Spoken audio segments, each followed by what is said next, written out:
তো hey guys, welcome back to my channel Mansa Sourav lifestyle. তো আজকে আমি আবার একটা নতুন ব্লগ ভিডিও নিয়ে চলে এসেছি। এতদিন ভিডিও দিতে পারিনি। তো আজকের ভিডিওটা করার একটা কারণ আছে, কারণ হচ্ছে আমার সামনে বিয়ে। তো আমি আছি এখন কলকাতায় আমার বেস্ট ফ্রেন্ডের বাড়িতে। তো আইবুড়ো ভাত খাওয়ার ইনভাইট করেছে। আমি এসেছি পরশু দিনকে। তো আজকে হচ্ছে আমার থার্ড আইব্রো ভাত, দু জায়গায় আইব্রো ভাত খেয়েছি, এখানে নিয়ে তিন জায়গা। তো থার্ড আইব্রো ভাত আজকে আমার। তো সকাল থেকে ওরা আয়োজন শুরু করে দিয়েছে মোটামুটি। আর আমি ঘুম থেকে উঠে এখন চাটা খেয়ে এখন বসে আছি চুপচাপ। আর বাইরে তো মুষলধারে বৃষ্টি হচ্ছে, মুষলধারে কি বলবো, পুরো মনে হচ্ছে জিনিসটা মাটি হয়ে যাবে। তো দেখা যাক কতদূর কি হয়। আর আজকে সারাটা দিন টোটালি আমি কি করছি না করছি সব কিছু তোমরা দেখতে পাবে। তো ভিডিওটা প্লিজ পুরোটা দেখো। আর ভালো লাগলে লাইক কমেন্টস আর সাবস্ক্রাইব অবশ্যই করে দিও। তো দেখতে থাকো।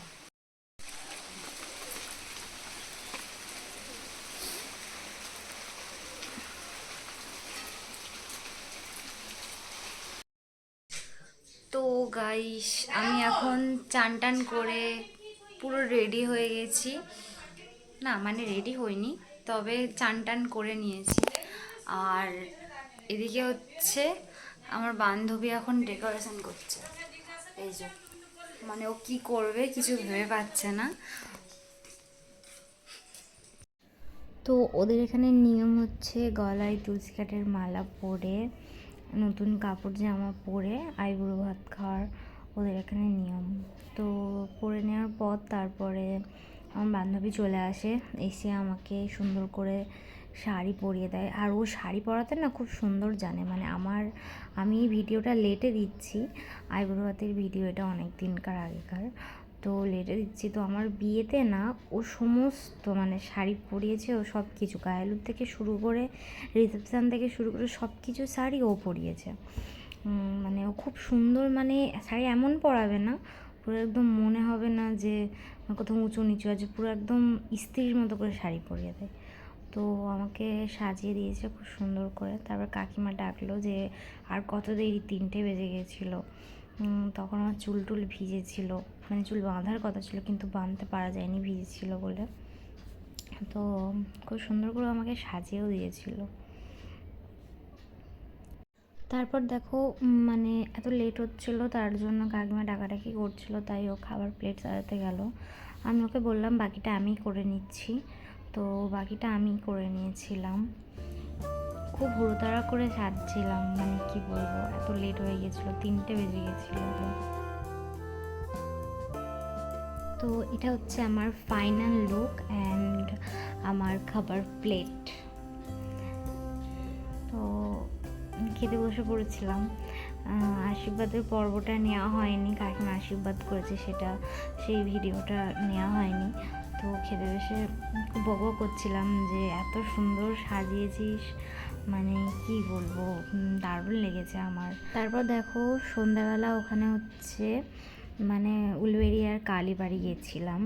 তো ওখানে মেলা চলছিল। আর সামনে বিয়ে যেহেতু ছিল, তার জন্য আমি ওখানে মা কালীকে পুজো দিয়ে দিলাম। তো এখানে মেলাতে রাসের মেলা ওটা। তো দারুণ সিনসিনারি হয়েছিল। তারপরে আমি ঠাকুরের পুজোর প্রসাদ কিনে আমি গঙ্গার দিকে যাচ্ছিলাম, গঙ্গাতে হাত পা মুখ ধুতে যাচ্ছিলাম।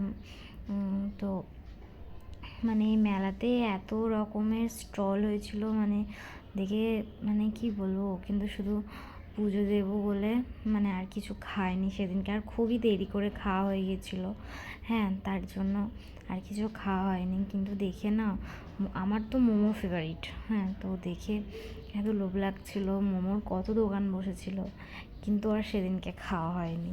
তো আমার বান্ধবীরও পয়সা বেঁচে গিয়েছিলো। দেখো আমি গঙ্গায় নেমে এসে হাত পাটা ধুয়ে নিলাম, একটু গঙ্গা জলও খেয়ে নিলাম। বলে নাকি গঙ্গা জল খেলে নাকি শুদ্ধ হয়ে যায়। তো যাই হোক, আমি এসব যেহেতু যদিও মানি না।